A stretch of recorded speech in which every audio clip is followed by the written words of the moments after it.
If hitting from a tee is physically impossible because we don't own one at home, then obviously the next progression of skills that we want to incorporate is trying to hit a ball through the air without the tee there.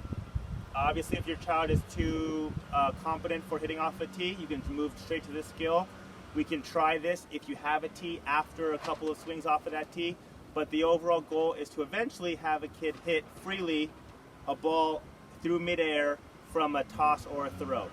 So I like to promote success through using a beach ball that travels slowly through the air. Obviously, it has very little movement in that air and travels slowly to where they can track the ball. It's big enough and bright enough to where they can see it as well. My second ball that I use is my adapted volleyball. It's very light as well, so you can see that it travels also very nicely through the air, not having the ball travel too far, and it's very easy to make contact with and see it fly through the air.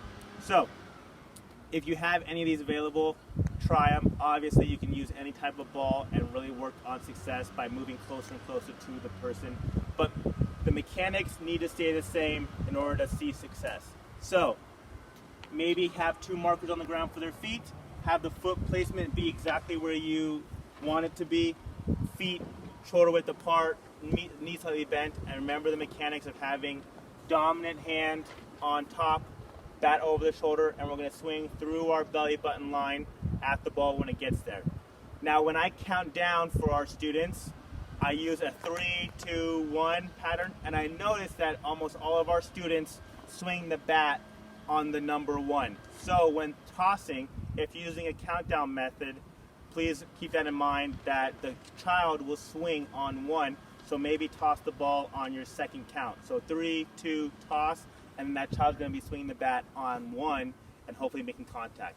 So keep that in mind when we're throwing. Play around with it. You'll probably notice that when you are tossing with your child nonetheless. So same mechanics. That ball's going to travel through the air. The bat's over the shoulder, and when that ball is right in the middle, they'll swing and make contact with it. That ball is going to be nice and light, and they'll probably make easy contact from short distances, 3 to 5 feet, but give it a shot. Thanks.